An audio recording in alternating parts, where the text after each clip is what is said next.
الحمد لوليه والصلاة على نبيه وعلى آله وأصحابه المتأدبين بآدابه.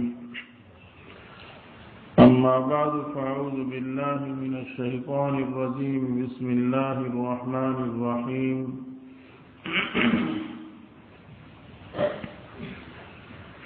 ذلك الكتاب لا ريب فيه هدى للمتقين.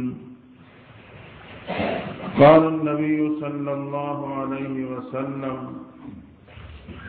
أشراف أمتي حملة القرآن أو كما قال عليه الصلاة والسلام. سبحان ربك رب العزة عما يصفون وسلام على المرسلين والحمد لله رب العالمين. اللهم صل على سيدنا ومولانا محمد وعلى آل سيدنا ومولانا محمد وبارك وسلم عليه.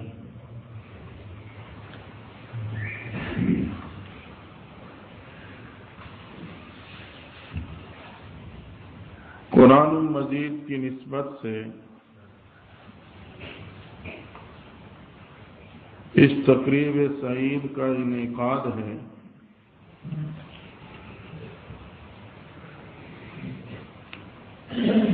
جو کہ حضرت مولانا حافظ احسن صاحب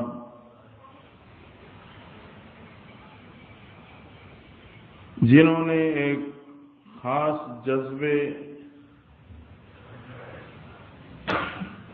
اور قرآن کے ساتھ محبت اور لگن کی بنیاد پر مختصر سے وقت میں قرآن مجید کو مکمل حفظ کیا، یہ اللہ تعالیٰ کا ایک خاص انعام اور خاص احسان ہے. تو یہ انتہائی خوش قسمتی ہے. آج ہم اور آپ دنیاوی منصب، جاہ و جلال، مال و دولت، بینک بیلنس، گاڑی اور بنگلوں کو دیکھ کر محسوس کرتے ہیں کہ ان لوگوں کے پاس تو بہت بڑی نعمت اور دولت ہے. دوستو نہیں، دنیا اور آخرت دونوں جہانوں کی سب سے بڑی نعمت وہ اللہ کا کلام ہے، جس کو اتارنے کے لیے اللہ نے اپنے محبوب پیغمبر کے سینے کا انتخاب کیا اور اس کی حفاظت کے لیے اللہ جس کے سینے کا انتخاب کر جائے تو اس سے بڑھ کے اور کوئی سعادت نہیں ہو سکتی.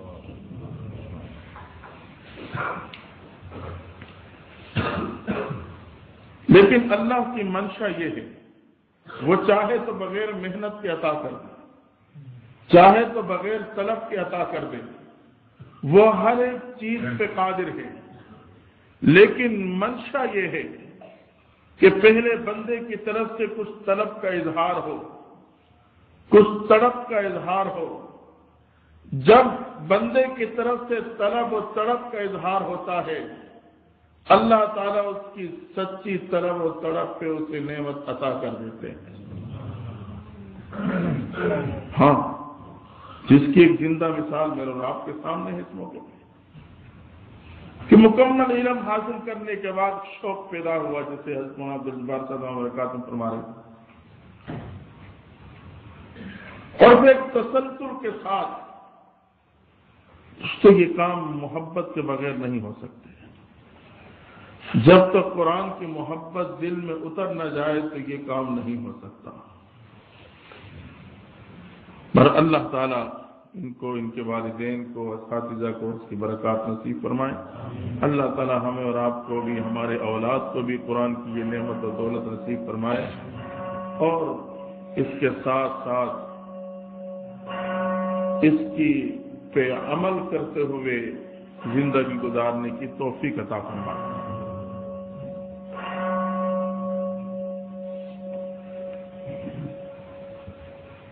تو دنیا میں کچھ نعمتیں اللہ نے ایسی پیدا فرمائی ہیں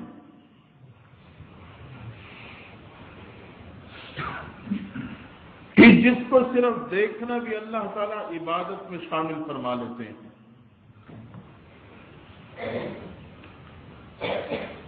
پیغمبر علیہ السلام نے ارشاد فرمایا النظر الی الکعبہ، خانہ کعبہ کو دیکھنا عبادت۔ ایک روایت میں آتا ہے النظر الی ماء زمزم، زمزم کے پانی کو دیکھنا عبادت۔ النظر الی وجہ العالم، عالم کے چہرے کو دیکھنا عبادت۔ النظر الی وجہ الوالدین، ماں باپ کے چہرے کو دیکھنا عبادت۔ النظر الی المصحف، اور فرمایا قرآن مجید کو صرف دیکھنا بھی عبادت ہے۔ قرآن میں اللہ نے وہ مقناطیسیت رکھی ہے، مقناطیس جہاں بھی ہوگا لوہے کو اپنی طرف کھینچے گا۔ قرآن مجید میں اللہ نے وہ مقناطیسیت رکھی ہے کہ یہ جہاں بھی آتا ہے اللہ کی رحمتوں کو کھینچتا چلا جاتا ہے۔ ہاں اگر قرآن میرے اور آپ کے گھر میں آئے گا اللہ کی رحمتوں کو نزول میرے گھر میں ہوگا۔ اگر قرآن میرے اور آپ کی دکان اور کاروبار میں آئے گا اللہ کی رحمتوں کو نزول میرے کاروبار میں ہوگا۔ اگر قرآن مجید میرے اور آپ کی زندگی میں آئے گا اللہ کی رحمتوں کو نزول میرے اور آپ کی زندگی پہ ہوگا۔ اور اگر یہی قرآن میرے اور آپ کی اولاد کے سینوں میں آ گیا تو اللہ تعالیٰ کی رحمتیں میرے اور آپ کی اولاد کی طرف متوجہ ہو جائیں گی۔ اس میں وہ مقناطیسیت ہے، یہ جہاں بھی آئے گا رحمتوں کو کھینچتا چلا جائے گا۔ اور اللہ نے اس کو کیا عظمت عطا فرمائی دوستو، اس سے بڑھ کے اور کیا سعادت ہوگی۔ میرا اور آپ کا ایمان ہے کہ آج بھی قرآن مجید بغیر زبر زیر کے فرق کے بالکل اسی حالت میں اسی کلمات کے ساتھ موجود ہے جس کلمات کی زبان نبوت نے تلفظ فرمایا ہے۔ اسی قرآن کی زبان نبوت نے تلفظ فرمایا ہے۔ آج تک اس میں کوئی زبر زیر کا فرق نہیں ڈال سکا، تو اس سے بڑھ کے اور کیا سعادت ہوگی کہ جس کلمات کی زبان نبوت نے تلفظ کیا آج وہی کلمات میرے اور آپ کی زبان پہ جاری ہو جائیں، میرے اور آپ کے اولاد کی زبانوں پہ جاری ہو جائیں، اور وہی کلمات میرے اور آپ کے سینوں میں محفوظ ہو جائیں۔ دوستو دنیا اور آخرت میں اس سے بڑھ کے اور سعادت ہو نہیں سکتی ہے۔ انتہائی خوش قسمتی ہے۔ زبان نبوت اسی کلمات کو دہراتی ہوگی، یہی کلمات جاری ہوتے تھے، صحابہ نے اسی کلمات کی تلاوت فرمائی تھی۔ آج اگر اللہ اس کلمات کو کسی سینے میں سجا دے، کسی زبان پہ جاری کر دے، کسی دل و دماغ میں اسے بٹھا دے تو دونوں جہانوں میں بڑی سے بڑی سعادت ہے۔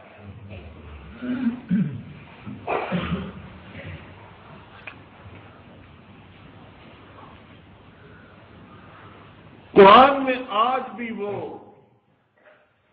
اثرات موجود ہیں جو صحابہ کے دور میں موجود تھے، آج بھی وہ خوشبو موجود ہے جو صحابہ کے دور میں پائی جاتی تھی۔ ایک صحابی جو مدینہ منورہ کے رہنے والے ہیں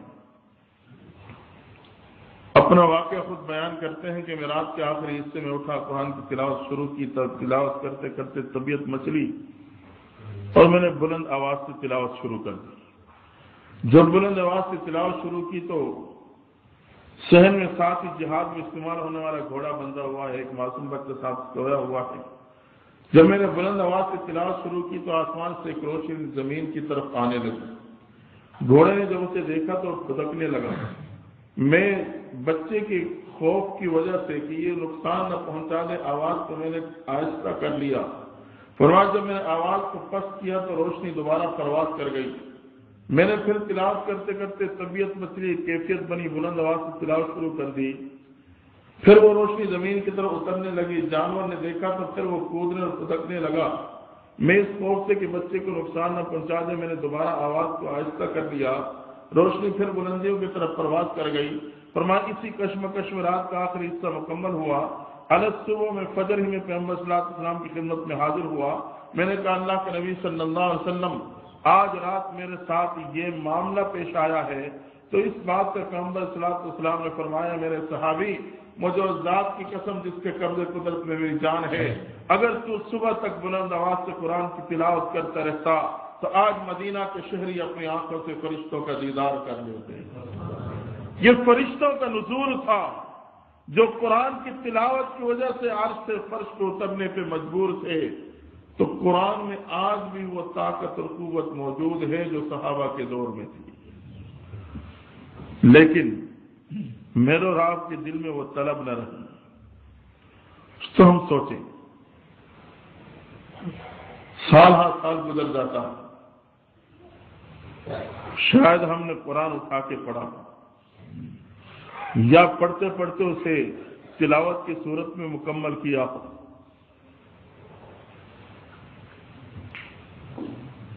ماں باپ کا انتقال ہوا، اس موقع پر بھی میں تو گٹکوں پہ بیٹھ گیا۔ مدرسے کے بچوں کی چھٹی کرا کے میں نے انہیں سپارے ہاتھ میں پکڑا کے ساتھ کمرے میں بٹھا دیا۔ مجھے کون سے موقع پہ توفیق ہوئی کہ میں نے ایک پیار و محبت اور ایک کیفیت میں قرآن کو پڑھا ہو؟ اس لیے جملہ میں پہلے عرض کر چکا ہوں کہ بغیر محبت کے ممکن نہیں۔ حضرت کعب رضی اللہ تعالی عنہ صحابہ کرام کے استاد، قاری قرآن ہے، قاری صاحب سے مشہور ہے۔ اللہ نے قرآن پڑھنے کا ایک ملکہ دیا، ایک جذبہ دیا ہے۔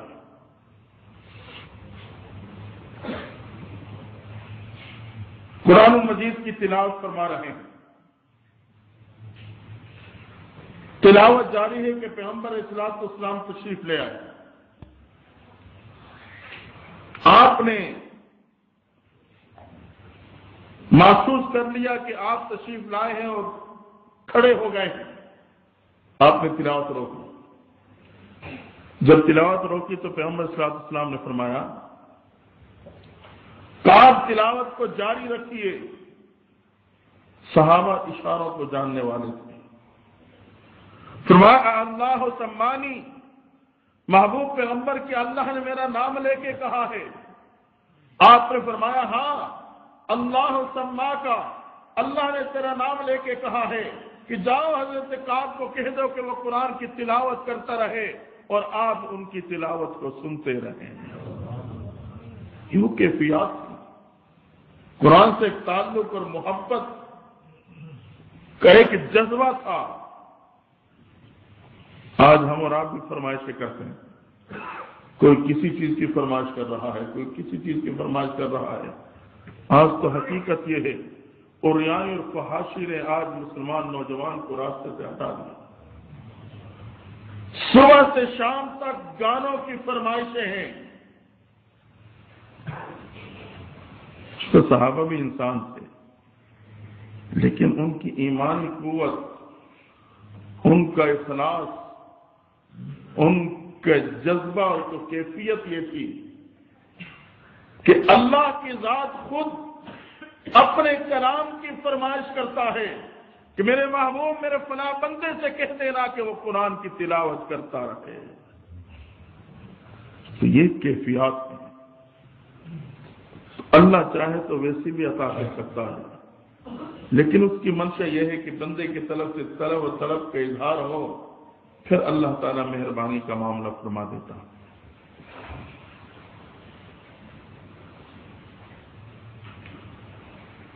مگر آج میں اور آپ قرآن کی عظمت کو جان نہ سکے۔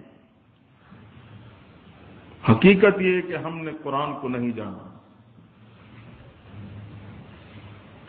کہ قرآن مجید اللہ تعالیٰ کے ہاں کیا مقام رکھتا، یہ کون سی نعمت اور کون سی دولت ہے۔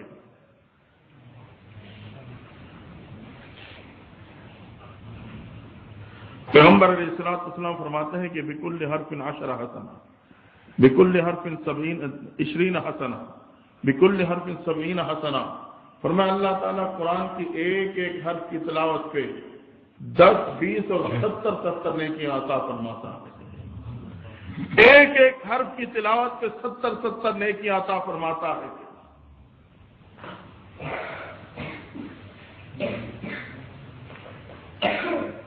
تو جس سینے میں قرآن محفوظ ہوگی یا وہ خوش قسمت ہے وہ ماں باپ، چلو انہوں نے اپنے اولاد کی کو قرآن سے جوڑ دیا، اپنے اولاد کو انہوں نے قرآن سے جوڑ دیا، ورنہ تو آج صورتحال یہ ہے اللہ بیٹا دیتا ہے تو ہم نام تو قرآن سے تلاش کرتے ہیں، لیکن جب بڑا ہو جائے تو پھر اسے قرآن کی تعلیم کے ساتھ جوڑنے کے لیے تیار نہیں ہوتے۔ نام تو ہم قرآن سے ڈھونڈتے ہیں لیکن قرآن کی تعلیم دلوانے کے لیے تیار نہیں۔ یہی وجہ ہے آج اگر کسی سے پوچھا جائے کہ نام کیا ہے تو کہے گا محمد ابراہیم۔ یقیناً بہت ہی خوبصورت نام، خلیل اللہ کی نسبت ہے، کیونکہ قرآن کے ساتھ اسے جوڑا نہیں، قرآن کے ساتھ اس کا تعلق پیدا نہیں ہوا۔ تو نام تو محمد ابراہیم ہے لیکن جب اس کے کردار پہ نظر جاتی ہے تو وہ نمرود نظر آتا ہے، اور نام میں تو ابراہیم، عمل اور کردار میں نمرود۔ نام پوچھے تو بتائے گا نام کیا ہے جی محمد موسیٰ، بہت بڑا اور عظیم نام ہے، اللہ کے ایک لاڈلے پیغمبر کی نسبت ہے، لیکن قرآن اور دین کے ساتھ نہ جوڑنے کی وجہ سے جب اس کے کردار پہ نظر ڈالتے ہیں تو وہ فرعون نظر آتا ہے۔ نام پوچھے تو غلام رسول، رسول کا غلام، یقیناً یہی مسلمان کی زندگی کا مقصد ہے کہ محبوب کی غلامی میں زندگی گزر جائے۔ انتہائی خوبصورت اور پیارا نام ہے لیکن قرآن سے تعلق نہیں جڑا، اور مجھے قرآن بھی پڑھنا تک نہیں آتا۔ نتیجہ یہ نکلا نام تو غلام رسول ماں باپ نے رکھ دیا، لیکن جب میرے کردار پہ نظر پڑتی ہے تو میں اپنے کردار میں ابو جہل نظر آتا ہوں۔ تو قرآن ناموں والی کتاب تو ہے نہیں، قرآن ناموں والی کتاب نہیں،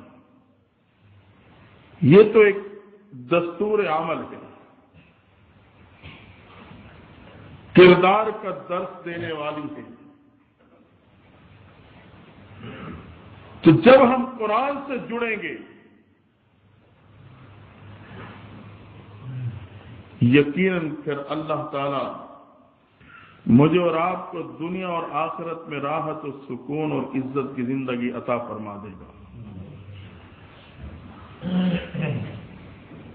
اور آج ایسے لوگ بھی ہیں، نام کے حوالے سے بات سامنے آ گئی کہ ان کی کوشش ہوتی ہے کہ نام، چلو یہ تو پھر بھی دینی نام تو رکھا ہے،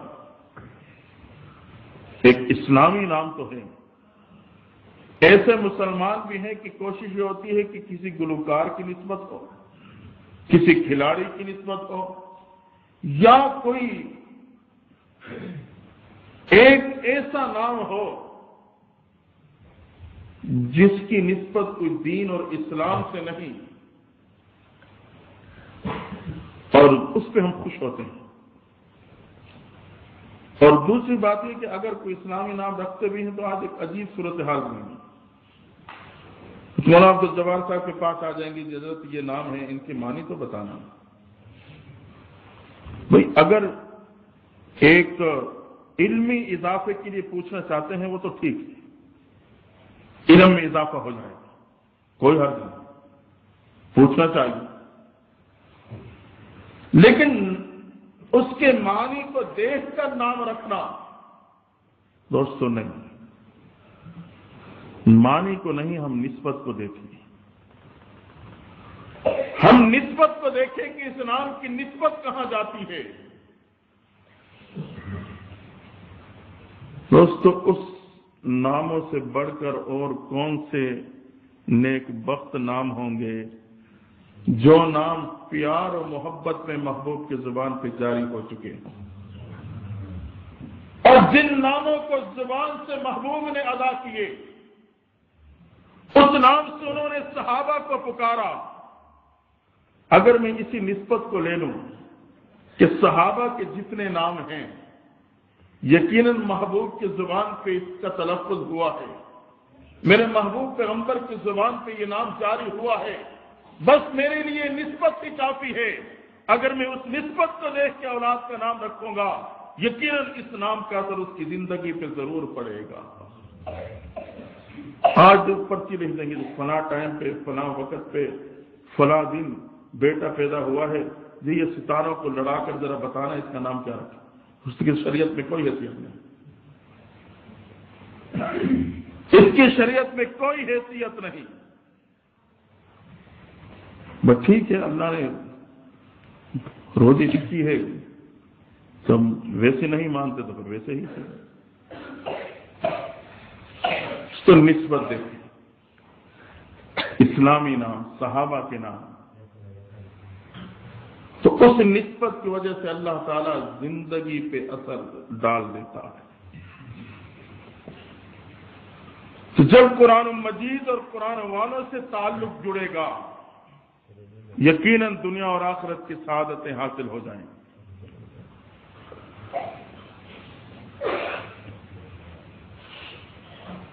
تو آج بوڑھے ماں باپ آتے ہیں، بوڑھے ماں باپ،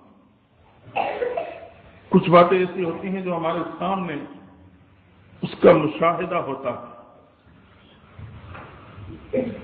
بوڑھے ماں باپ ہیں اور روتے ہیں، جی نوجوان بیٹے نے میرے سر پہ جوتیاں ماری۔ تو یہ اس دور سے ہم اور آپ گزر رہے ہیں۔ وہ ماں جس کے چہرے کو دیکھنے پہ مقبول حج و عمرے کا ثواب ملتا ہے، آج اولاد غیظ و غضب کی نگاہوں سے اس چہرے کو دیکھتی ہے۔ اور جس ماں کے نام میں اللہ نے سکون رکھا، یا اللہ کے نام میں سکون ہے یا ماں کے نام میں سکون۔ دوستو، یہ دو اصطلاحات ہیں، اللہ اور اماں، یا اللہ کے نام میں سکون یا ماں کے نام میں سکون۔ آج نوجوان بیٹا اسی ماں کو کتیا کہہ کے پکارتا، تو کیوں؟ وجہ کیا؟ وجہ یہ ہے کہ میں نے اولاد کو قرآن سے دور رکھا۔ اگر انہوں نے قرآن کی تعلیم حاصل کی ہوتی تو انہیں یقیناً ماں باپ کی عظمت کا پتہ چلتا۔ ماں باپ کی عظمت تو قرآن بتلاتا، انہیں ماں باپ کی عظمت کا پتہ چلتا۔ کم از کم اس چہرے پہ وہ غضب کی نظر نہ ڈالتا جس چہرے کو محبت سے دیکھنے پہ حج عمرے کا ثواب ملتا۔ ان قدموں کے سامنے رکاوٹیں پیدا نہ کرتا جس قدموں کے نیچے اللہ نے جنت بچھا دی ہے۔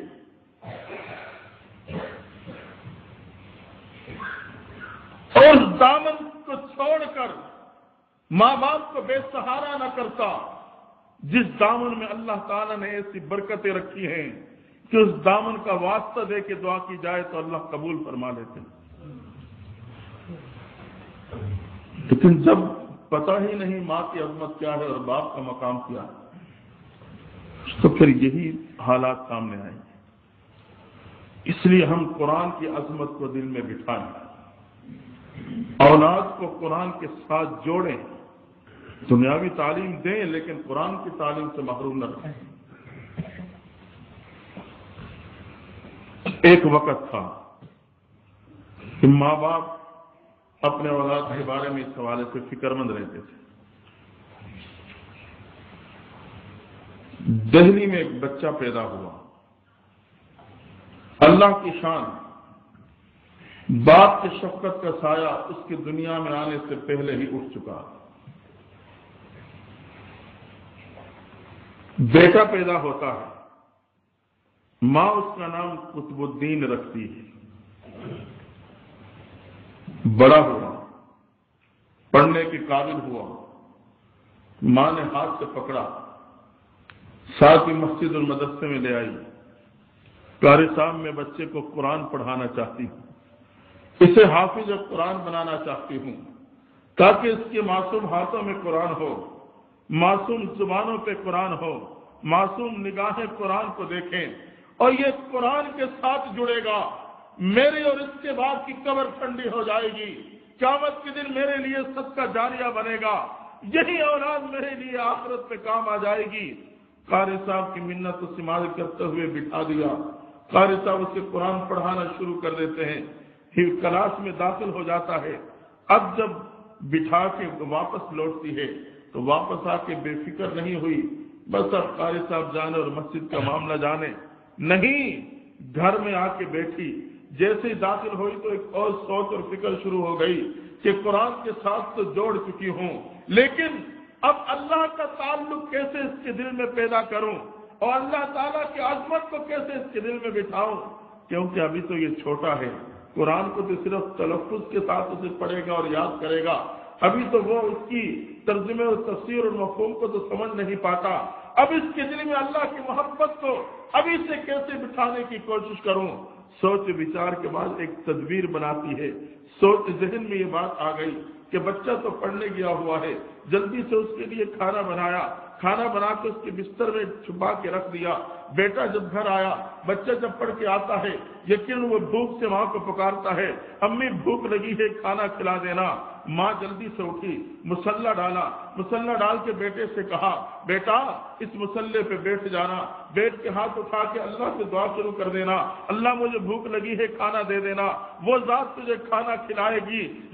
جیسے ہی ماں نے بتلایا ویسے ہی بیٹا کرتا گیا۔ دعا سے جب فارغ ہوا تو ماں نے ہاتھ سے پکڑا، بستر کے پاس لے آئی، بیٹا اس بستر کو تو ہٹاؤ۔ بستر ہٹایا تو کھانا پہلے سے ہی موجود تھا، جس ماں پہلے رکھ چکی تھی، بچے نے اٹھایا، کھایا اور سو گیا۔ دوسرے دن جب پڑھنے جاتا ہے، ماں کھانا بنا کے الماری میں رکھ دیتی ہے، بیٹا گھر آتا ہے، امی بھوک لگی ہے، کھانا کھلا دینا۔ ماں کہتے ہیں بیٹا یہ مصلی پڑا ہے، کل کی طرح اللہ سے مانگو، اللہ آج بھی کھانا کھلا دے گا۔ اب بچے کی ذہنی تربیت ہو رہی ہے اور ماں کی فکر ہے، ماں کی سوچ ہے، ماں باپ کی اس فکر میں اللہ تعالیٰ نے گوئی کہ اس کے لیے اس اولاد کو ایسا صدقہ جاریہ بنایا کہ دنیا اور آخرت میں راحت و سکون کا ذریعہ بن گیا۔ پھر مصلی پہ بیٹھ کے دعا مانگی، جب اٹھا ماں بستر کے پاس لائی، بستر کھولا تو کھانا نہیں، ماں نے ہاتھ سے پکڑا، الماری کے پاس لا کے کھڑا کر دیا، بیٹا اس الماری کو کھولو۔ الماری کھولی تو کھانا موجود تھا، اٹھایا، کھایا اور سو گیا۔ اس ترتیب کے ساتھ وقت گزرتا گیا، بچے کی تربیت ہوتی چلی گئی اور وہاں قرآن پڑھ کے آتا ہے، یہاں قرآن والے سے تعلق جڑتا ہے، وہاں قرآن پڑھتا ہے، یہاں قرآن والے سے مانگتا ہے، اس ترتیب کے ساتھ اس کی تربیت ہو رہی ہے۔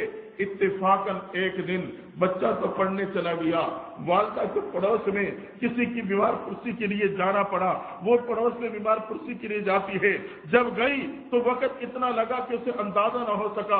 اچانک خیال آیا اور میرا بچہ تو پڑھ کے گھر آ چکا ہوگا، نہ میں نے کھانا بنایا ہے، نہ میں گھر میں موجود ہوں، معلوم نہیں اس کی ذہنی کیفیت کیا ہوگی۔ اب ماں بے قرار ہو گئی، جلدی سے اپنے سر پہ پردہ ڈالا، برقع پہن کر اس گھر سے نکلتی ہے اور بے قراری کے عالم میں آنکھوں سے آنسو جاری، زبان پہ التجا ہے، اللہ میری محنت کی لاج رکھ لینا، یا اللہ میری محنت کو ضائع نہ کرنا، اللہ میرے تو تیرے ساتھ جوڑنے کے لیے تدبیر بنائی تھی، یا اللہ میرا بچہ پڑھ کے گھر آیا ہوگا، اسے بھوک لگی ہوگی، اس رات میں معمول امی امی کہہ کے مجھے پکارا ہوگا، نہ ماں ملی نہ روٹی ملی، معلوم نہیں اس کی کیا کیفیت ہوگی، اس نے مجھے پکارنے کے بعد بستر بھی ٹٹولا ہوگا، اس الماری کو بھی کھولا ہوگا اور نہ روٹی ملی ہوگی نہ ماں ملی، اب معلوم نہیں اس کی کیا حالت ہوگی۔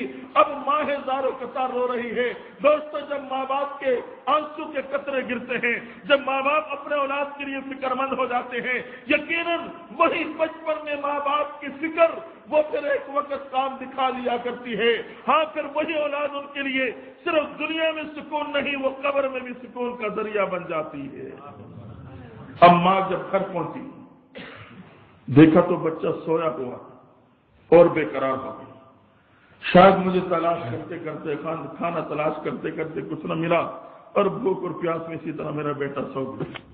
ماں نے جلدی سے آ کے کھانا بنایا، رو بھی رہی ہے، اللہ کو پکار بھی رہی ہے، کھانا بنایا، کھانا بنا کے ہاتھوں میں لے کے بچے کے پاس آ کے کھڑی ہو گئی، بیٹے کو اٹھایا، بیٹا آنکھیں مسلتے ہوئے اٹھ کے بیٹھتا ہے، اماں کیا بات ہے؟ کہا بیٹا اٹھو کھانا کھا لو، بہت دیر ہو چکی، بھوک لگی ہوگی۔ بیٹے نے کہا اماں میں تو کھانا کھا چکا ہوں۔ یہ سننا تھا کہ ماں کے قدموں سے زمین ہلی اور زار قطار روتے ہوئے اللہ کا شکر ادا کرتی ہے۔ بیٹا تو نے کیسے کھانا کھایا؟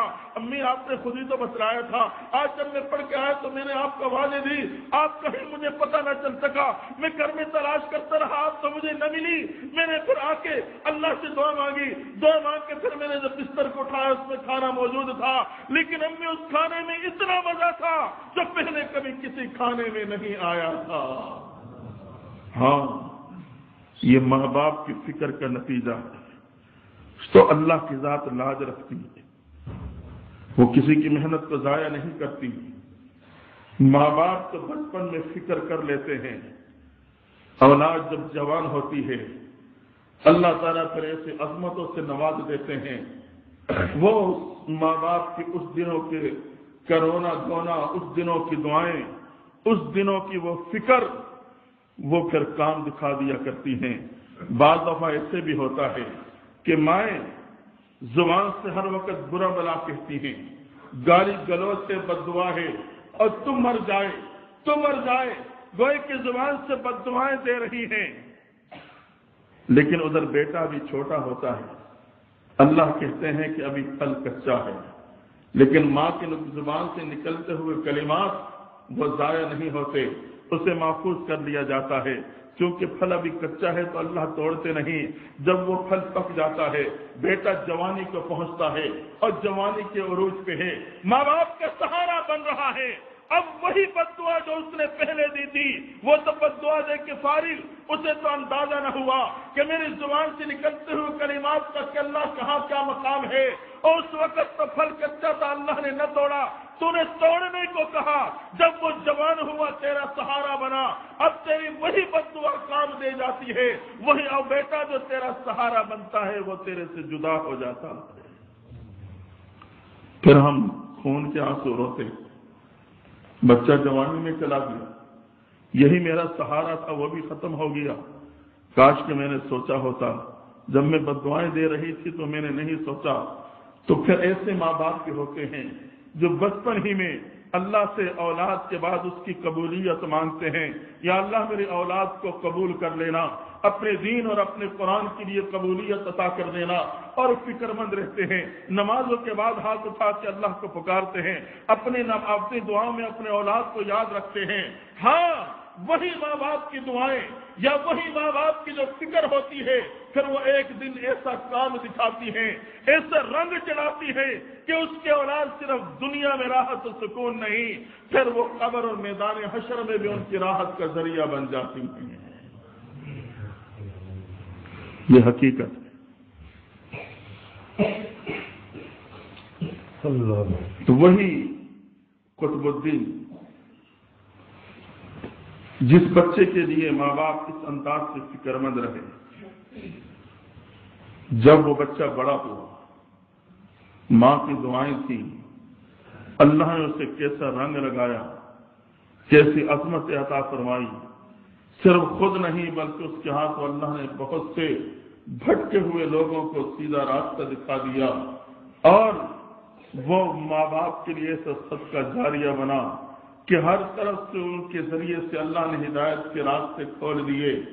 وقت گزرتا گیا، مختصر یہ کہ جب انتقال کا وقت آتا ہے، انتقال کا وقت آیا، اپنے خادم خاص سے کہنے لگے کہ جب میرا انتقال ہو جائے تو میری نماز جنازہ اس شخص سے پڑھانا جس میں 4 صفات موجود ہوں۔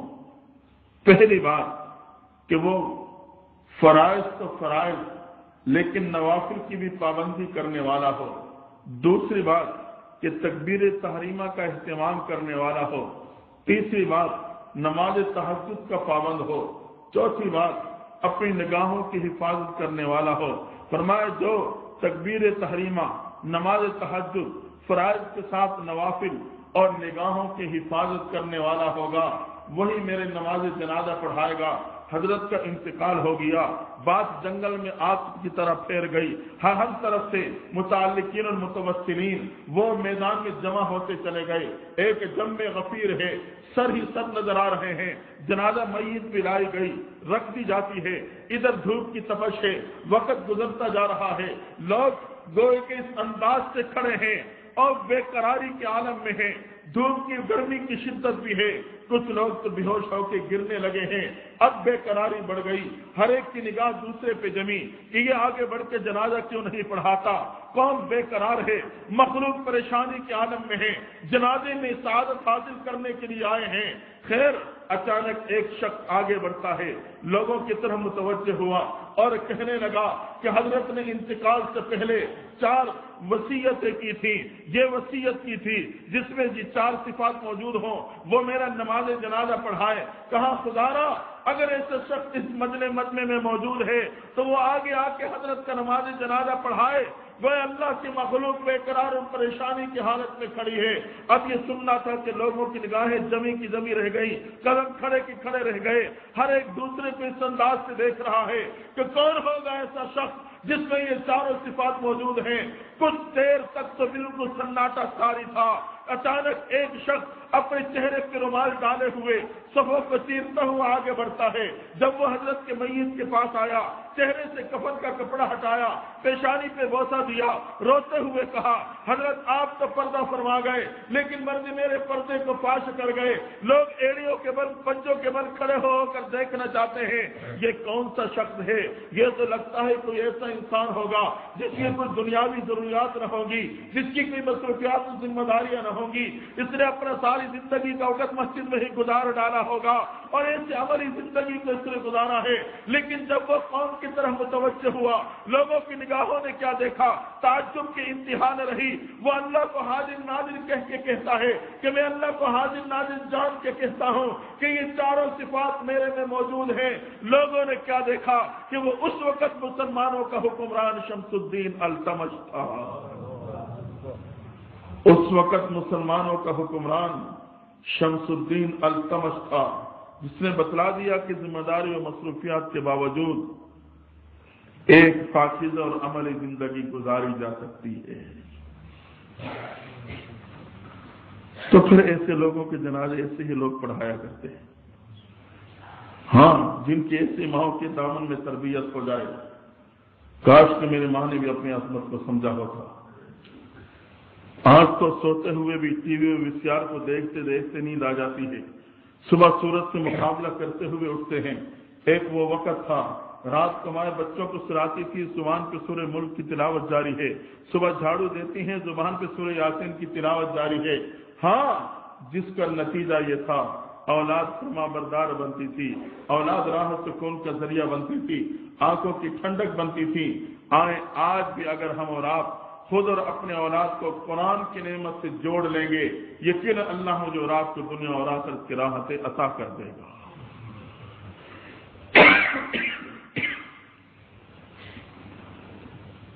ایک تو یہ ذہن بنے، اگر ہم نے قرآن نہیں پڑھا ہے لیکن صحیح نہیں پڑھ سکتے تو اس میں شرم نہیں، اس میں کوئی وقت کی قید نہیں۔ ہاں جب پیغمبر صلی اللہ علیہ وسلم کی قتل کا منصوبہ بنا، حضرت عمر کو یہ ذمہ داری سونپی گئی۔ تلوار لے کے قتل کے ارادے سے جا رہے ہیں کہ ایک صحابی نے دیکھ لیا جو ایمان لا چکے تھے لیکن دل میں مخفی رکھا ہوا تھا۔ حضرت عمر کو بھی معلوم نہیں کہ یہ ایمان لا چکا ہے۔ اس نے دیکھا کہ تلوار لیے غصے کی حالت میں عمر جا رہا ہے، راستے پر میں روکتے ہوئے کہا کہ عمر اس حالت میں کہاں جا رہے ہو؟ کہا مسلمانوں کے پیغمبر کے قتل کے منصوبے پہ چلا ہوں تاکہ معاملہ ہی ختم ہو جائے۔ ہاں ہمارے لوگ ان کے دامن سے جڑتے جا رہے ہیں، ابھی امیر حمزہ ان کے دامن سے جڑ چکا ہے، ایمان لا چکا ہے، مسلمانوں کی گوئے کے صفوں میں شامل ہو چکا ہے۔ جب یہ سنا وہ صحابی دل ہی دل میں تڑپ اٹھے اور کہنے لگے عمر پہلے گھر جا کے اپنی بہن کی خبر تو لے لینا، وہ بھی اسی قرآن کی تعلیم حاصل کر رہی ہے۔ عمر جب یہ سنا تو اور غصے میں آ گئے، قدموں کو موڑا، اپنے بین فاطمہ بن خطاب کے گھر کے دروازے پہ پہنچے، دروازے پہ دستک دی۔ گھر میں اس وقت بہن اور بہنوئی اپنے استاد سے قرآن پڑھ رہے تھے۔ معلوم ہوا کہ بڑی عمر میں بھی قرآن پڑھنے میں کوئی شرم نہیں، اور آپ کی بہن فاطمہ بن خطاب اور بہن وئی میاں بیوی دونوں گھر میں استاد سے قرآن پڑھ رہے ہیں۔ ہاں، ہم بھی اگر نہیں پڑھا تو پڑھنا شروع کر دیں، اور اگر اٹک اٹک کے پڑھیں گے۔ محبوب پیغمبر نے اس وقت حوصلہ افزائی فرما دی تھی، فرمایا میرا وہ امتی جو قرآن پڑھتا ہے لیکن اٹک اٹک کے پڑھتا ہے، اللہ تعالیٰ اسے قرآن پڑھنے پہ 2 گنا ثواب عطا فرمائیں گے، ایک قرآن پڑھنے کا، دوسرا اس سے وہ مشقت کو برداشت کرنے کا۔ پیغمبر صلی اللہ علیہ وسلم نے اس وقت حوصلہ افزائی فرمائی۔ قرآن پڑھا ہے لیکن صحیح نہیں پڑھ سکتے، ہم اس کو صحیح کروانا شروع کر دیں۔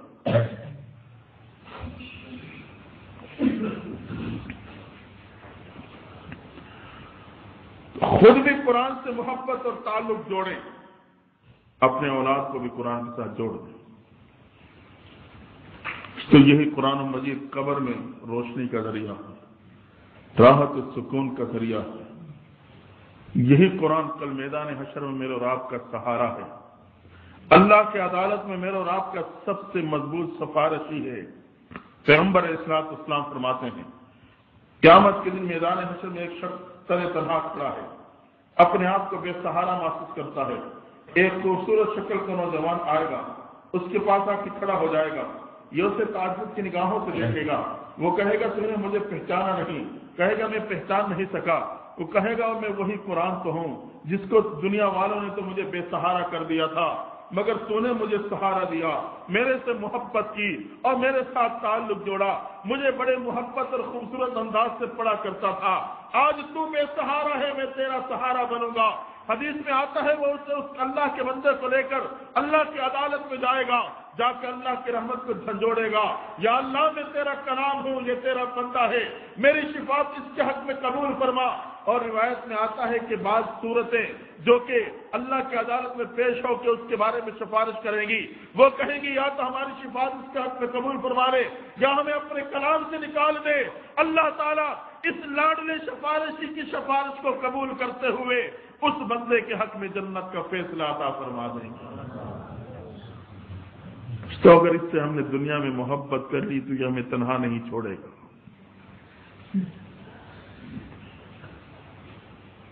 تو ویسے بھی ربیع الاول مہینے کا آغاز ہو چکا ہے۔ آج افسوس یہ ہے کہ ہم نے بجائے اس کے کہ ہم کچھ زبان حال سے اس کے پیغام کو سمجھتے ہیں، ہم نے وہ ایام بھی لہو و لعب میں گزارنا شروع کر دیا۔ ہاں، پیغمبر علیہ الصلوۃ والسلام کی تشریف آوری کا مقصد کہ آپ کی اتباع میں آ کر ہم اپنی زندگی کو گزارنے والے بنیں، آپ کی تعلیمات سے ہم اپنے سینوں کو روشن کریں، اپنے دلوں کو منور کریں، مساجد کو آباد کریں۔ لیکن افسوس یہ ہے کہ آج مساجد آباد نہیں، بازار آباد ہوتے ہیں، چوکوں کو آباد کیا جاتا ہے، اور سینے اور دل کو منور نہیں، در و دیوار کو روشن کیا جاتا ہے۔ دوستو، در و دیوار کو روشن کرنے کا کوئی فائدہ نہیں، چوکوں کو آباد کرنے کا کوئی فائدہ نہیں۔ میرے محبوب پیغمبر کی تعلیمات تو یہ ہیں، مساجد کو آباد کر لو، اپنے دل اور سینوں کو میری تعلیمات سے روشن کر لو۔ تو آئیں، محبوب پیغمبر کی تعلیمات کیا ہیں، آپ کے اخلاق کیا ہیں؟ صحابہ نے پوچھا محبوب پیغمبر کے اخلاق کیا، تو جواب یہی ملا، کان خلقہ القرآن، اور محبوب پیغمبر کا کردار، ان کے اخلاق تو قرآن مجید ہے، قرآن ان کے اخلاق سے بھرا ہوا ہے۔ تو آئے قرآن کو پڑھنا شروع کر دیں، قرآن کی تلاوت کی کثرت کریں، اسے اٹھائیں تو بڑی محبت کی نگاہوں سے دیکھیں، معلوم نہیں وہی ایک نگاہ جو میرے محبت بھرے انداز سے اللہ کے کلام پہ ڈالی، شاید اللہ کو وہی نگاہ پسند آ جائے اور میں اور آپ بھی اللہ کی رحمت کی نگاہوں کا مستحق بن جاؤں۔ ہم قرآن سے ایک دلی محبت پیدا کریں، بے شک تھوڑے وقت کے لیے ہو، لیکن بڑے اہتمام کے ساتھ پاک کی وضو کیا، خوشبو لگایا، قرآن کو بڑے پیار سے اٹھایا، اور بڑے عظمت کے ساتھ اس کو دیکھا، پھر بڑے محبت کے ساتھ قرآن کو پڑھنا شروع کیا۔ تھوڑا پڑھو کوئی حرج نہیں، اللہ کے ہاں اعمال کی تعداد کو نہیں گنا جائے گا، کتنے قرآن پڑھے تھے، کتنے قرآن ختم کیے تھے۔ آج تو ہے نا، قرآن سے جوڑا نہیں تو باپ کا جب انتقال ہوا تو بیٹا قلم کاغذ لے کے گھومنے لگتا ہے، موٹر سائیکل مل گئی، اسے ایک مصروفیت مل گئی، موٹر سائیکل ملی، قلم کاغذ لیا، اس مسجد پہ رکا، اس مسجد پہ رکا، قاری صاحب پڑھے ہوئے قرآن چاہیے۔ نعوذ باللہ من ذالک، میں نے قرآن کو یہی ادب کیا ہے، میں نے قرآن کا یہی احترام سیکھا ہے، پڑھے ہوئے قرآن چاہیے۔ قاری صاحب بھی 1 دفعہ 2 دفعہ 3 دفعہ 10 دفعہ روکیں گے، یہاں تو روزانہ کا معاملہ، وہ بھی تنگ آ گئے تو کسی نے کہا لکھ لے 10 قرآن، اس جان چھوٹ گئی، دوسرے نے کہا لکھ لے 20 قرآن، جان چھوٹ گئی، کسی نے کہا، یہ بھی خوش ہو گئے جی 50 قرآن بن گئے جی، اب 50 قرآن جمع کر کے لے آیا۔ ہاں اگر میرے اولاد کو اسکول تو پڑھایا ہے، قرآن کی تعلیم نہیں دی، اور وہ میرے لیے 50 پڑھے ہوئے قرآن تو جمع کر سکتی ہے، لیکن ایک آیت بھی محبت کے انداز سے پڑھ کے مجھے ثواب نہیں پہنچا سکتی ہے۔ اس جمع کیے ہوئے 50 قرآنوں کی کوئی حیثیت نہیں۔ ہاں ثواب تو وہ ہے، درد دل کے ساتھ، محبت کے ساتھ اللہ تعالیٰ کی قرآن کی تلاوت ہو اور پھر وہ اس کا ایصال ثواب کرے۔ دوستو یہ تو تبھی ہوگا نا جب میں اپنے اولاد کو قرآن سے جوڑ کے چلا جاؤں گا۔ اگر میں نے اولاد کو قرآن سے جوڑ کے میں گیا، پھر وہ پڑھے ہوئے جمع نہیں کرے گی، وہ خود پڑھ کے ایصال ثواب کرے گی، میرے لیے قبر اور حشر بھی بن جائے گی۔ آخری بات عرض کر رہا ہوں، قرآن مجید کے ساتھ محبت کے نتیجے میں اللہ تعالیٰ کبھی اس کا اظہار بھی فرما دیتے ہیں کہ اللہ اس پہ کیا انعام دیتے ہیں۔ دوستو جو قرآن محبوب پیغمبر کے دل پہ اترا ہے، اب میں جب اسے دل کے ساتھ اور محبت سے پڑھوں گا تو ان کے دل میں میری محبت نہیں آئے گی، یقیناً آئے گی۔ جو قرآن محبوب پیغمبر کے دل پہ نازل ہوا، اگر میں اسے دلی محبت کے ساتھ پڑھوں گا، یقیناً اللہ اس محبوب کے دل میں میرے اور آپ کی محبت کو پیدا فرما دیں گے۔ حضرت امام نافع رحمۃ اللہ تعالی علیہ، جو اس قرآن مجید تجوید کی لائن کے بہت بڑے امام گزرے، جنت البقیع میں آرام فرما ہے، ساری زندگی مسجد نبوی میں قرآن پڑھانے میں گزر گئی۔ آپ کے شاگرد، آپ کے متعلقین و متوسلین، جب آپ گفتگو کرتے ہیں یا سبق پڑھاتے ہیں تو آپ سے کی منہ سے خوشبو آتی ہے، خوشبو بڑی عجیب ہے۔ لوگوں نے کوشش کی کہ ہم بھی اس قسم کی خوشبو کہیں سے پالیں اور ہم بھی استعمال کریں اتنی خوبصورت خوشبو، لیکن اسی جستجو میں کافی وقت گزر گیا، کسی کو کہیں سے ایسی خوشبو نہیں مل سکی، ہمت نہیں کہ حضرت سے پوچھا جا سکے۔ اللہ نے قرآن کی وجہ سے قرآن صاحب قرآن کو بھی ایک روب عطا کیا ہوتا ہے، ہمت نہیں ہو رہی کہ پوچھا جا سکے۔ ایک دن ایک شاگرد نے آگے بڑھتے ہوئے پوچھ ہی لیا، استاد جی ایک بات پوچھنا چاہتا ہوں۔ بیٹا کیا بات ہے؟ استاد جی آپ یہ خوشبو کہاں سے منگواتے ہیں اور کس قسم کی خوشبو لگاتے ہیں؟ جب اس نے اس سے بھولے سے انداز میں بات کی، آپ کی آنکھوں میں آنسو آ گئے۔ کہا بیٹا یہ تو ایک راز کی بات تھی جو سینے میں لیے ہوئے تھا، ارادہ یہ تھا کہ سینے ہی میں لے کے قبر میں اتر جاؤں گا، مگر تو نے میرے سے پوچھ ہی لیا ہے اور تیری نسبت قرآن سے ہے تو قرآن کا طالب ہے، جاؤ باقی طلباء کو جمع کر لو، میں اس راز کا اظہار کرنا چاہتا ہوں۔ اور طلباء میں بات کا کیا نکلنا تھا کہ اعلان کرنے کی ضرورت ہی نہ رہی، وہ تو علاقے میں بات گھوم گئی، متعلقین اور متوسلین بھی پہنچ گئے کہ حضرت خوشبو والے بات کے راز کا اظہار کرنا چاہتے ہیں۔ جب سارے جمع ہوئے، حضرت تشریف لے آئے، آنکھوں میں آنسو جاری ہیں، بے قراری کی حالت میں ہیں، کہنے لگے ایک بچے کے پوچھنے پہ راز کا اظہار کر رہا ہوں کہ یہ میں کون سی خوشبو لگاتا ہوں اور مجھے کہاں سے یہ خوشبو ملی ہے۔ روتے ہوئے کہا ایک رات میں قرآن کی تلاوت کر کے سو گیا۔ تو معلوم نہیں انہوں نے کس محبت سے قرآن کو اٹھایا ہوگا، کس عظمت سے قرآن کو پڑھا ہوگا، کس وقار کے ساتھ قرآن کو دیکھا ہوگا، کس پیار و محبت سے قرآن کی تلاوت کی ہوگی۔ فرمایا ایک رات قرآن کی تلاوت کر کے سو گیا، سویا تو رات کو اللہ نے پیغمبر اسلام کی زیارت نصیب کروا دی، پیغمبر اسلام کی زیارت ہوتی ہے۔ انہوں نے مجھے کہا نافع تو کتنے پیار و محبت سے قرآن کی تلاوت کرتا ہے، دل چاہتا ہے کہ تیرے منہ کا بوسہ لے لوں۔ یہ کہا مجھے قریب کر کے میرے منہ کا بوسہ لیا۔ فرمایا وہ رات اور آج کے دن وہ خوشبو ختم نہیں ہوئی ہے۔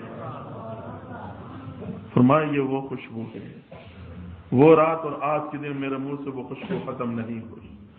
تو اللہ دنیا میں بھی اظہار کر دیتا ہے۔ تو آئے دل میں اس قرآن کی حقیقی محبت پیدا کر لیں۔ قرآن سے محبت پیدا ہوگی تو قرآن والے سے محبت پیدا ہوگی۔ قرآن والا یا اللہ کی ذات ہے، اس کا کلام ہے، یا محبوب پیغمبر کی ذات ہے جس کے دل پہ نازل کیا گیا ہے۔ تو قرآن کیوں؟ تو نہ محبوب پیغمبر کی ذات میرے اور آپ کے درمیان میں موجود ہے، نہ اللہ کی ذات حاضر ہے لیکن مجھے نظر نہیں آتی۔ اب میں محبت تو چاہتا ہوں، لیکن محبت کے لیے کچھ بنیادی چیزیں ہوتی ہیں، یا ہم کلامی ہو، یا ملاقات ہو، اور قرب ہو۔ یہ دو تین چیزیں ہیں جس کی وجہ سے پھر محبت پیدا ہو جاتی ہے۔ اب میں محبت تو چاہتا ہوں، مجھے نظر تو کچھ نہیں آتا، کیسے محبت حاصل کروں؟ اللہ نے اپنی محبت کے لیے اپنا کلام دے دیا۔ میرے بندے میرے کلام کو پڑھے گا، میرے ساتھ ہم کلام ہو جائے گا۔ اور جب انسان کسی سے ہم کلام ہوتا ہے، اسے دیکھا ہوا نہیں، ویسی اس کی گفتگو سنی ہے، اور ہم کلامی میں اس کی محبت پیدا ہو گئی۔ جب محبت بڑھتی ہے تو پھر یہ اس کی ملاقات کے لیے بے قرار ہو جاتا ہے۔ آج تو یہ باتیں سمجھنا آسان ہے، موبائل نے تو بہت سے راز فاش کر دی۔ ہاں، صرف گفتگو کے ذریعے سے محبت پیدا ہوتی ہے، ہم کلامی یہ محبت کا سبب ہے، لیکن جب اس کے ذریعے سے محبت پیدا ہوئی تو پھر وہ محبت ملاقات چاہتی ہے۔ ملاقات کے بغیر وہ ادھورا رہتا ہے، بے قرار ہے کہ میں ملاقات بھی کر لوں۔ اللہ نے کہا میرے بندے میرے کلام کو پڑھے گا، میرے ساتھ ہم کلام ہوگا۔ جب یہ قرآن کو باقاعدگی سے پڑھے گا، اللہ کے ساتھ ہم کلامی کرے گا، محبت پڑے گی، ملاقات کے لیے بے قرار ہو جائے گا۔ جس کا اتنا خوبصورت کلام ہے، میں اس سے ملاقات تو کر لوں۔ محبوب پیغمبر نے بتلا دیا، اور نماز کو ادا کر لینا، اللہ سے ملاقات نصیب ہو جائے گی، کیونکہ فرمایا نماز اس انداز سے پڑھنا، یا تو اللہ کو دیکھ رہا ہے یا اللہ تجھے دیکھ رہا ہے۔ فرمایا قرآن سے ہم کلامی ہوگی، نماز سے ملاقات ہو جائے گی۔ اس ترتیب کے ساتھ اللہ کے ساتھ تمہاری محبت بڑھتی چلی جائے گی۔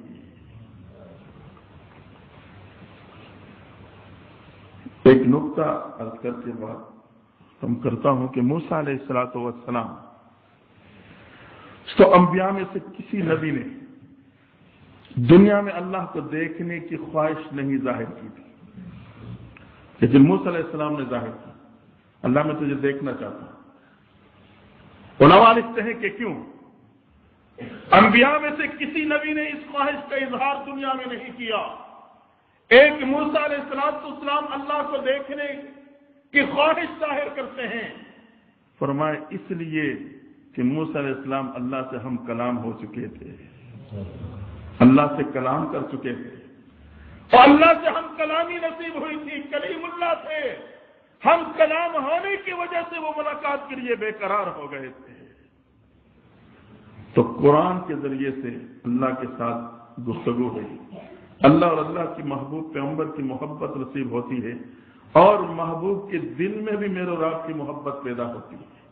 جب ہم قرآن کو محبت سے پڑھیں گے تو اللہ بھی میرے سے محبت کرے گا، اور روز آخر میں محبوب پیغمبر کے دل میں بھی میرے اور آپ کی محبت پیدا ہو جائے گی۔ اللہ تعالی ہمیں اور آپ کو قرآن مجید کے ساتھ حقیقی محبت نصیب فرمائے۔ اب وہ محبت کا طریقہ دوستو یہی ہے کہ ہم آج کے بعد قرآن کی تلاوت کا اہتمام کر لیں، اور قرآن پڑھا ہوا ہے تو اس کا ترجمہ سمجھنا شروع کر لیں، اس کے مفہوم کو سمجھنے کی کوشش کریں، اور ایک عزم کر لیں کہ کوئی دن آج کے بعد ہمارا قرآن کی تلاوت سے خالی نہ پڑ جائے۔ زندگی کا ہر دن ڈائری کے اس ورق کے مانند ہوتا ہے کہ جس کے ڈائری کے اس ورق پہ اگر میں نے کوئی چیز تحریر کر لی تو وہ ہمیشہ کے لیے محفوظ ہو جاتی ہے۔ وہ ورق تاریخ کے ساتھ پلٹتا ہے لیکن تحریر محفوظ رہتی ہے، اور اگر کچھ نہ لکھا تو وہ خالی پلٹ ہی جاتا ہے۔ زندگی کا ہر دن اس ڈائری کے ورق کے مانند ہے۔ اگر میں نے روزانہ درود شریف کی تسبیح کا اہتمام کیا، ادھر قرآن مجید کی تلاوت کا اہتمام کیا، اللہ اور اللہ کے محبوب پیغمبر سے تعلق جڑے گا، گوئے کہ ہر پلٹتا ہوا دن اس میں درود شریف اور قرآن مجید کی تلاوت محفوظ ہوتی چلی جائے گی، ورنہ وہ خالی پلٹ جائے گا۔ تو یہ عزم کر کے اٹھیں کہ آج کے بعد میرا کوئی دن وہ قرآن کی تلاوت سے خالی نہ پلٹے، درود شریف کی گوئے کہ اس ورد اور تسبیح سے خالی نہ پلٹے۔ زندگی کے ہر دن میں درود شریف اور قرآن کا کچھ نہ کچھ حصہ ضرور موجود ہو، زیادہ نہیں تو 10 دفعہ درود شریف پڑھ لیں، اور قرآن مجید کی تلاوت زیادہ نہیں کر سکتے تو رکوع دو رکوع تلاوت کر لیں، کچھ نہ کچھ حصہ، زیادہ نہیں تو کچھ نہ کچھ حصہ ہو، تاکہ ہر پلٹتے ہوئے دن میں یہ دو چیزیں میری موجود ہوں۔ اللہ تعالی ہمیں اور آپ کو قرآن کے ساتھ محبت نصیب فرمائے، قرآن کی تلاوت نصیب فرمائے، اور قرآن مجید کی شفاعت نصیب فرما دے۔ وآخر دعوانا ان الحمد للہ رب العالمین۔ دعا کر لیجیے۔ اللهم صل على سيدنا محمد وعلى آل سيدنا محمد وبارك وسلم۔ اللهم بارك على محمد وعلى آل محمد كما باركت على إبراهيم وعلى آل إبراهيم إنك حميد مجيد۔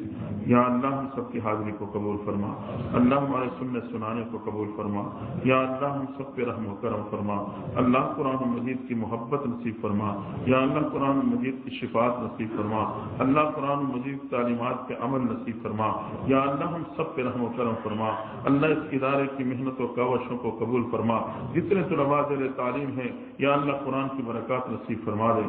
اللہ خاص طور پر مولانا محمد احسن صاحب جنہوں نے ایک محنت کر کے اللہ تو نے انہیں توفیق دی اور قرآن کی دولت سے مالا مال کر دیا، اللہ تو نے مزید اس کی برکات نصیب فرما، یا اللہ اسی طریقے سے ہم سب کو قرآن کی محبت نصیب فرما دے، قرآن کا تعلق نصیب فرما دے، یا اللہ یہی قرآن ہمارے لیے شفاعت کا ذریعہ بنا دے، اللہ یا اللہ خیر و برکت کا ذریعہ بنا، اللہ پریشان حال کی پریشانیوں کو دور فرما، یا اللہ بیماروں کو شفا کاملہ عاجلہ عطا فرما، قرض داروں کے قرضوں کو ادا فرما، بے روزگاروں کو روزگاری نصیب فرما، تمام کی رزق میں برکت عطا فرما، یا اللہ جن بے اولادوں کو اولاد سارے نارینہ عطا فرما، جن کے اولاد ہے فرما بردار بنا، یا اللہ جس گھر میں نوجوان بچے بچیاں موجود ان کے مستقبل کو روشن فرما، اللہ امت مسلمہ پہ رحم فرما، مسلمانوں کی مدد و نصرت فرما، ملک پاکستان کی حفاظت فرما، یا اللہ سے دین اور امن کا گہوارہ بنا، اللہ ہم سب پہ رحم و کرم فرما، یا اللہ ہمیں محبوب پیغمبر کی حقیقی محبت عطا فرما، اللہ اپنا تعلق نصیب فرما، یا اللہ قرآن سے محبت نصیب فرما، اللہ ہماری دعاؤں کو قبول فرما، یا اللہ گناہگار ہیں، بدکار ہیں، سیاکار ہیں، ڈوبے ہوئے ذلت میں ہیں، اللہ جو بھی ہے تیری محبوب کی امت میں ہے، یا اللہ محبوب کے صدقے ہماری توبہ قبول فرما لے، یا اللہ ہمارے گناہوں کو معاف فرما دے، اللہ میں دنیا اور آخرت کو رسوائیوں سے محفوظ فرما، یا اللہ میں دنیا اور آخرت کو رسوائیوں سے محفوظ فرما، اللہ جو عزت تو نے عطا فرمائی ہے اسے واپس نہ لینا، یا اللہ میں رسوائیوں سے محفوظ فرما لینا، اللہ ہماری دعاؤں کو قبول فرما، یا اللہ ہماری دعاؤں کو قبول فرما، صلی اللہ تعالی علی خیر خلقہ محمد و آلہ و اصحابہ اجمعین برحمتک یا ارحم الراحمین۔ بھائی خانہ وال کے اجتماع کے بارے میں ساتھیوں کو خیر معلوم بھی ہوگا، اور 25، 26 اور 27 مارچ بدھ جمعرات جمعہ 3 دن سالانہ نقشبند اجتماع انشاءاللہ منعقد ہوگا۔ ساتھی ویسے بھی آتے ہیں لیکن کوشش کریں ابتدا سے کچھ وقت فارغ کر کے یہ 3 دن آپ وہیں خانقاہ خانوال میں گزارنے کی کوشش کریں۔ ملک بھر سے مشائخ تشریف لائیں گے، ان کا دیدار، ان کی صحبت یقیناً یہ ایک کامیابی کا ذریعہ ہے۔ اللہ ہم سب کو ہمت نصیب فرمائے۔